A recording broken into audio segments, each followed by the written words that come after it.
Ladies and gentlemen, we are going to be talking about the Demon Slayer series, and yes, I'm wearing my Giyu Tomoyoka kimono because, hey, this is what I wanted to wear this for, or like the theming of this video, which is that we're going to be giving which is that I'm going to be giving my spoiler-free review on the Demon Slayer show, given the fact that Season 4 is the final season of the show, because the Infinite Castle arc, instead of it being a season 5, it's going to be 3 movies. And I ain't gonna lie, with how season 4 ended, I'm excited to see like what they have in store for it. And I guarantee you the movies are going to be intense. Anyways, as for the shows, I'm gonna be 100% honest. I love how they started it. Like, the first few episodes of season 1 gives you the origin story of Tanjiro, which, I'm not gonna lie, it's always good to see the protagonist of the story, like, have some build up, like, what is his character like, what is his strengths, what is his weakness, all of that jazz. And if you ask me, that having those elements is a good way to introduce your character. Like, give us like the taste of like what their story what their origin story is, like what makes them the characters they are today, and as well as how they got their training, what is their strengths, what is their weakness, all of that jazz. And all of those elements together like makes the, in my opinion, a hot take, a 10 out of 10 protagonist. And when it comes to other side characters like Zenitsu, like, I'm not gonna lie, he was annoying in season 1, but he started to get better as a character throughout later seasons, which is something that I'm happy to say something about. And as for Inosuke, he's just somebody who just gets excited when he gets into a fight, and I ain't gonna lie, sometimes the hunger for fight can be your downfall depending on your skills. And of course, as for season 1, from when I first watched it, I did not watch it just for Nezuko. I was also curious to see what the rest of the anime has to offer. And as a matter of fact,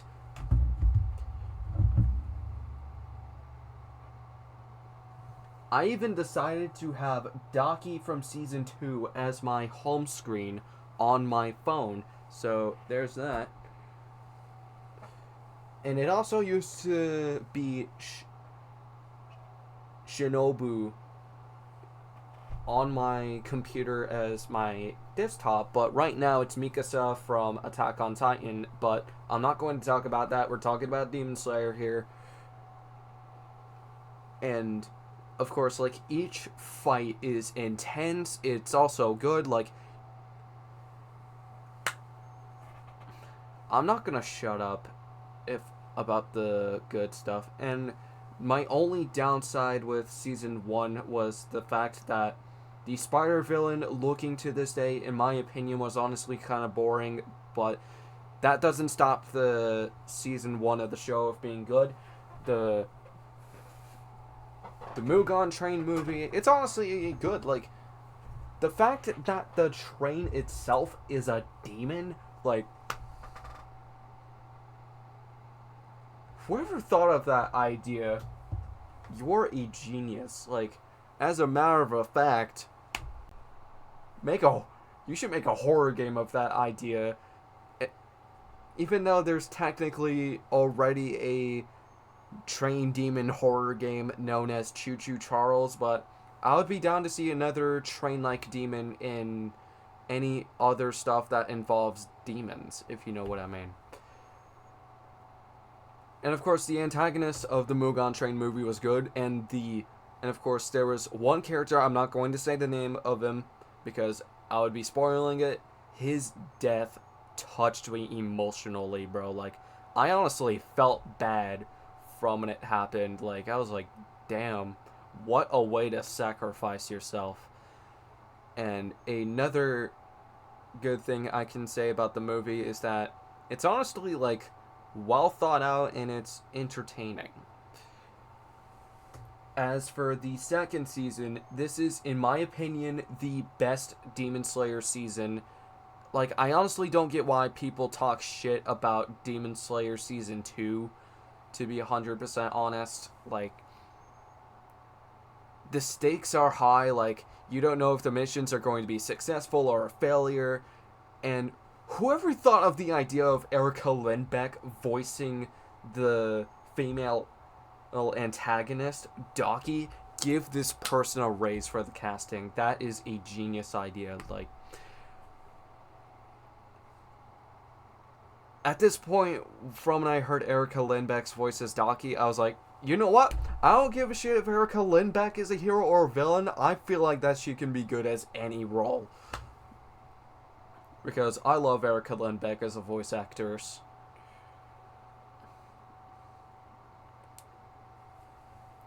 And of course, the other villain, I don't remember his name. He was also good too, but holy shit was he menacing. Like, I don't know what else I can say about him. Like, he's just that good of a villain. And as for the rest of the seasons, season 3, which I'm not gonna lie, it's actually a fun season, but... And before I watched the Hashira training arc, I honestly think it's good, but it doesn't hold as strong as the first 2 seasons, in my opinion, which it's honestly a 8 out of 10 at most in my eyes.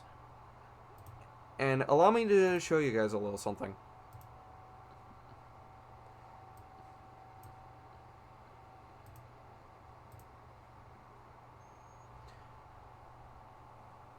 Which I'm going to show it later. So, hold your horses on that, alright?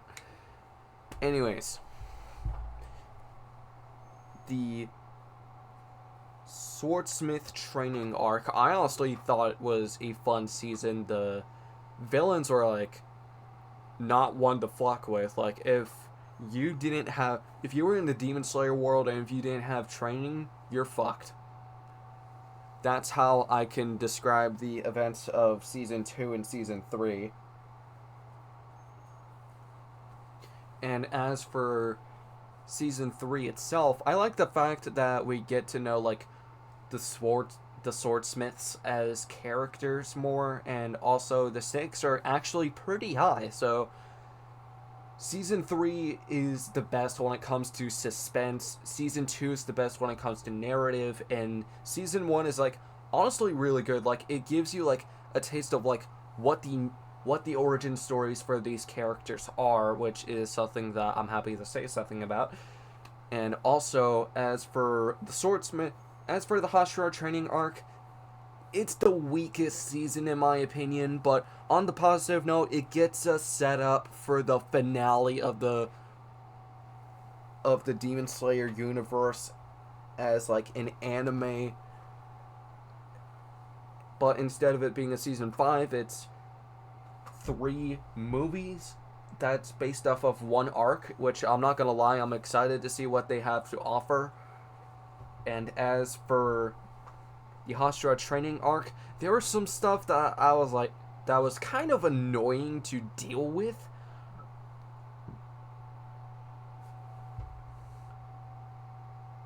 But on the positive note, the training stuff was honestly fun to watch. Like, there's not really much combat stuff, but there's one thing I am going to say. One Hashira that has beef with Tanjiro, bro, why the fuck would you say that he is responsible for the shit that you do? Like, that makes no goddamn sense.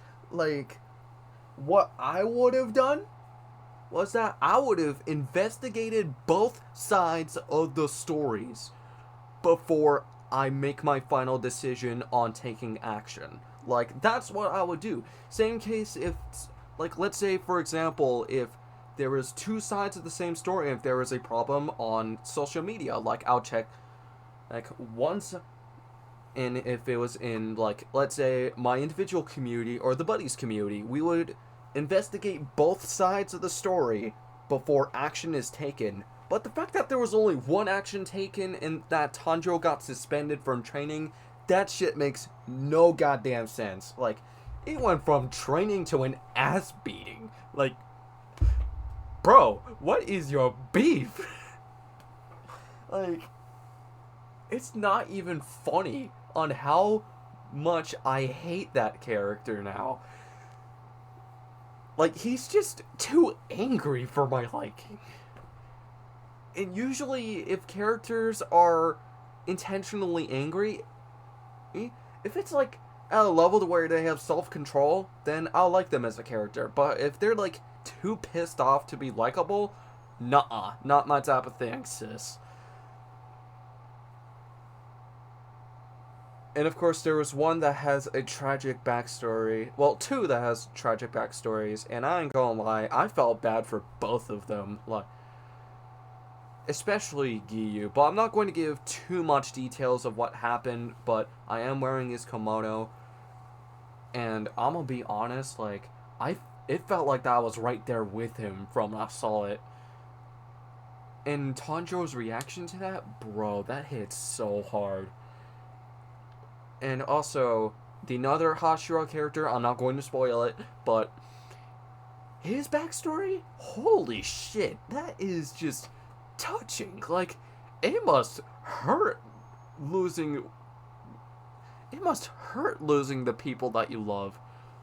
And a good example in that case on why I say that, Yoru Satashi's adopted brother, Rippo Satashi, sacrifices himself for the intro of Paranormal Slayer 1, and I'm not gonna lie, that adds the right amount of impact, because not only did Yoru lose his brother, he also lost his teacher to the demons that is responsible for attacking the Fire Element School, and the rest of the story is not more so like on the action horror aspect. It has like a theme behind it. Like, it's about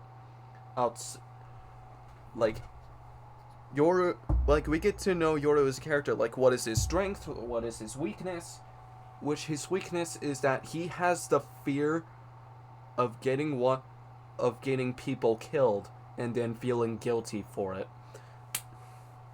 That is what makes Yoru a lovable character. And I just wanted to bring that up as an example of, like, the sympathy that I felt for the other Hashira character that I'm not going to spoil the name of, so you're gonna have to watch the show for yourself to know who I'm talking about. Please don't spoil it in the comments if you know who I'm talking about. Anyways, the ending is good for Season 4. The rest of it has been hit or miss.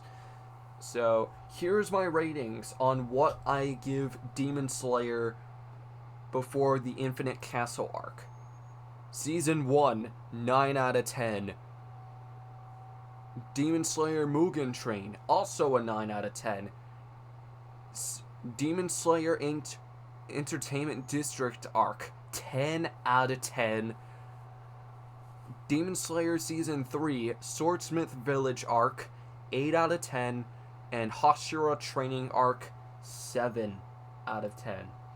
And again, these are just my opinions. You're allowed to have your opinions on what you like and what you don't like. And my question to you is, what do you rate each season?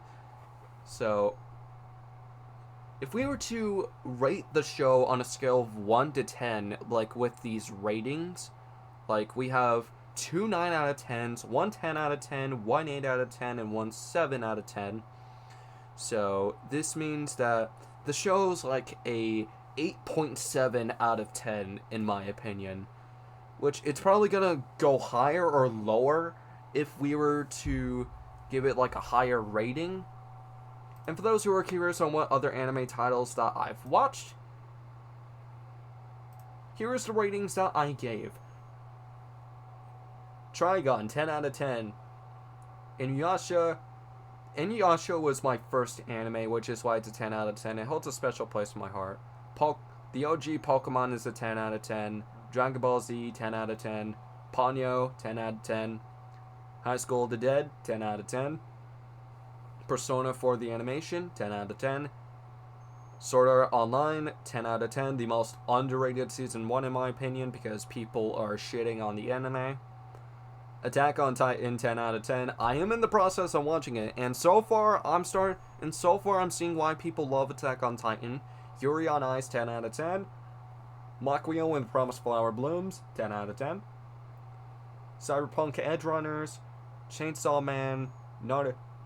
Those are my final 10 out of 10s. Naruto, Soul Eater, Pokemon XY and XYZ, Darling in the Franxx, 9 out of 10. Digimon, Whispers of the Heart, Danganronpa, Miss Caretaker Sonohara, and The Promised Neverland, 8 out of 10. As well as Delicious in Dungeon, it's an 8 out of 10. And I'm gonna wait until the show is over for Delicious in Dungeon to give a full-on rating, because right now I feel like that my opinions may change at a later time when Season 2 comes out. I don't know how many seasons Delicious in Dungeon is going to have. Sailor Moon, Sword Art Online 2, My Hero Academia Season 2, 2 Heroes, 7 out of 10. Spy Family in My Hero Academia Season 3 is a 6 out of 10. Death Note in My Hero Academia, 5 out of 10. Pokemon Sun and Moon in Persona 5 the Animation, 4 out of 10. And I'm gonna be honest, if I drop an anime, then there's a high chance that I'm going to give it under a 5 out of 10. Death Note is an exception because I can respect the idea of it. It's just I'm mixed on the anime. My Hero Academia Heroes Rising is a 3 out of 10 in my opinion. My Hero Academia Season 4, in my opinion, the worst season that I have finished. And Uzaki-chan Wants to Hang Out is a 1 out of 10. I've tried giving the show a chance. I really did, but why the fuck are the emotions that the characters feel way too over the top? Like, it's just, that's just not cool. Anyway, and of course, I wanted to show my anime list for those who are curious on, like, what anime titles I have watched and dropped. And 3 manga titles that I have read is Konosuba, Ancient Manga's Bride, and Legend of Zelda Majora's Mask. And one last time, these are just my opinions. And if there's like some stuff that you agree and disagree with me on, when it comes to Demon Slayer, with me like giving my spoiler-free reviews, what are your honest thoughts of Demon Slayer as a show? So yeah, that's pretty much all that I would like to get out of the way. Thank you all for taking the time to watch this video. Thumbs up if you liked it, and subscribe to the channel if you want to see some more content. And we will see you all in the next video. Until next time. And also, fun fact. In 2 days, at the time this video was published, is my 20th birthday, and I'm going to be doing a 12-hour variety stream on my Twitch channel, which is twitch.tv/crazyfoxonly51, for those who wants to go check that out for when the time comes. I just wanted to bring it up before the video ends. For real this time. See you all around.